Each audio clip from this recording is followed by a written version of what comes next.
1-4. Your climb out instructor, left turn, climb on course, cleared for takeoff. Roger, take 1-1.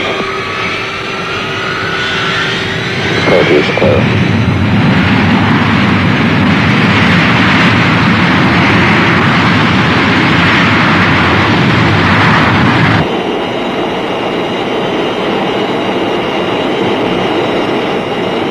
Coming up on 16.5 seconds. Now, continuing.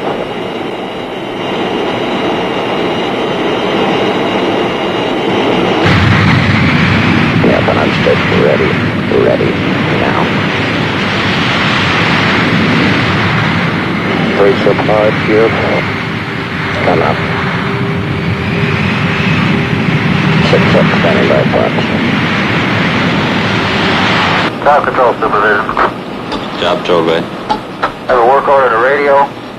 Aircraft 116 on Baker 1. UHF and out. Roger. Work order radio 116. That's a good message. Launch checklist. I agree. Launch checklist, case 3-25, step 1 retarded missiles. Not required. Note. Noted. Launch enable switches. Okay, we'll arm them all. You agree? I agree, sir. Arm the left 2. Arm. 3. Arm. 4. Arm. Sunstar 03. You've got your fuel. Roger, ready for disconnect. Roger. We'll disconnect on my count of 3. 1, 2, 3.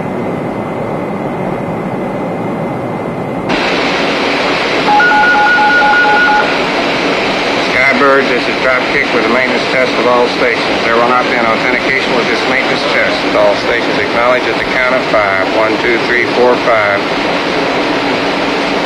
This is Dropkick releasing a primary alerting system.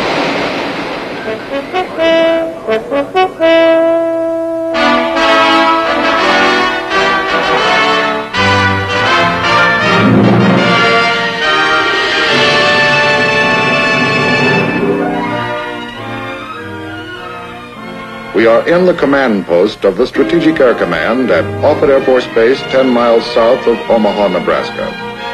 From this location, some 4 stories underground, the endless activities of SAC are precisely monitored and controlled every second of every day. The controllers who man this facility provide the link between the President through the Joint Chiefs of Staff and the Commander-in-Chief of the Strategic Air Command, and the link between the SAC commander and the strongest and most ready military force ever conceived. A moment ago, the duty controller pushed a button and picked up a telephone. And those 2 simple motions put him in touch with over 70 subordinate SAC command posts which supervise over 250,000 people.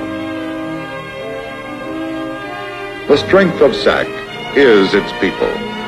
Their every effort contributes to the success of the mission. Who they are, where they are, how they feel about their jobs is our story. A story best told by the people who live it every day.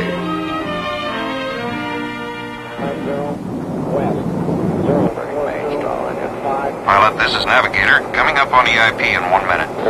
That was the Navigator telling us that we're coming up on our initial point. This is the point from which the bomb run actually begins. The bomb plot is going to be looking for us at this particular point, and we must arrive over this point on the ground so that they can pick us up with their very narrow beam radar. After we pass over the IP, or initial point, the bomb run effectively begins, and everybody in the whole crew, the radar navigator and the EW and the pilot, co-pilot, gunner, everybody's concerned this time with getting the bomb on the target. And when I say put the bomb on the target, I don't mean that it's an actual bomb. It's a simulated bomb.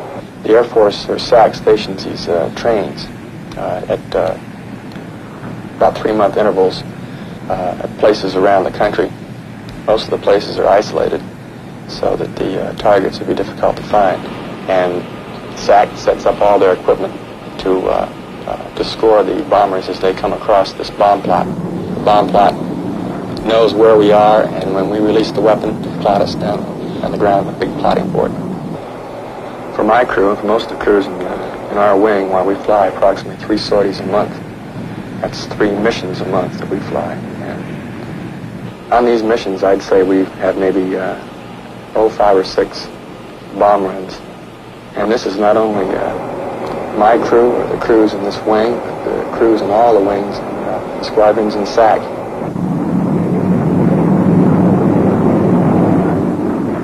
"20 seconds to go, the radar navigator actuates the tone downstairs with a switch.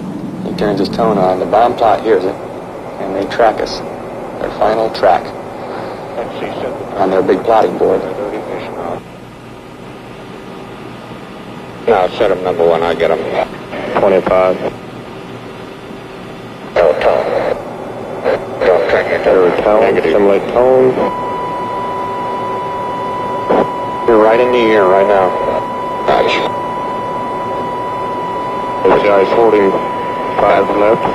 It's okay, bomb door's coming open. Roger, 2, 1. Bombs away. Frame number 0172, gunner. 172. That's the first run. We have several more.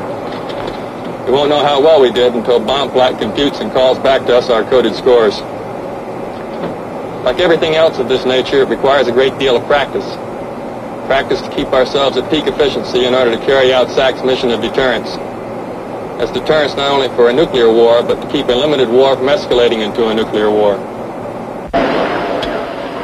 Maintaining a nuclear deterrent demands precise and positive control of the force. This applies not only to the delivery of weapons in time of war, but to the readiness of them in time of peace. We live positive control. We have to. Behind that console and those screens up there are over 1,000 combat aircraft and nearly 1,000 ICBMs. Positive control evolves around a system called the 2-officer policy. That is to say, at any level of command, in regards to positive control, no action towards a strike or execution of force can be taken without concurrent actions by 2 designated positive control individuals. Now, regarding the aircraft, it can be launched under positive control and continue to a point geographic fix short of enemy territory. If prior to reaching that fix they have not received a valid and authentic go code, they will turn around and return home without striking. Receipt of a valid go code by a combat crew in flight must be verified by the aircraft commander and at least 1 other positive control officer. Even if they should experience radio failure while airborne and en route to this geographic fix, they would return home because they have no possible chance of receiving a valid go code. The aircraft and crews in SAC are combat ready. But to keep crews at peak efficiency means thousands and thousands of hours of flying time every year. And this means getting the most from the aircraft. The question then, how do you keep complex aircraft from wearing out under continual use? The responsibility is in the hands of those in maintenance. Maintenance schedules are adhered to as closely as any phase of an airborne mission. It begins with a debriefing as soon as an aircraft lands. Each aircrew member reviews the entire mission in detail with the maintenance specialists. All systems that have not worked perfectly have to be fixed immediately. Maintenance control is the heart of the maintenance activity, and top airmen regulate its every beat. The system the controllers use is so thorough, so accurate, that they can tell a month in advance where each aircraft by tail number will be and what it will be doing. Because on every SAC base, a portion of its aircraft are on continuous ground alert. As part of the 50% of SAC's total bomber and tanker force, ready to react well within the warning time provided by the ballistic missile early warning system. As a result of the maintenance debriefing of this aircraft, we find we have numerous discrepancies. This aircraft has got to be on the alert pad at 0800 in the morning, and we're going to do it. Keeping the Strategic Air Command's mighty force of aircraft operationally ready isn't exactly an easy way of life.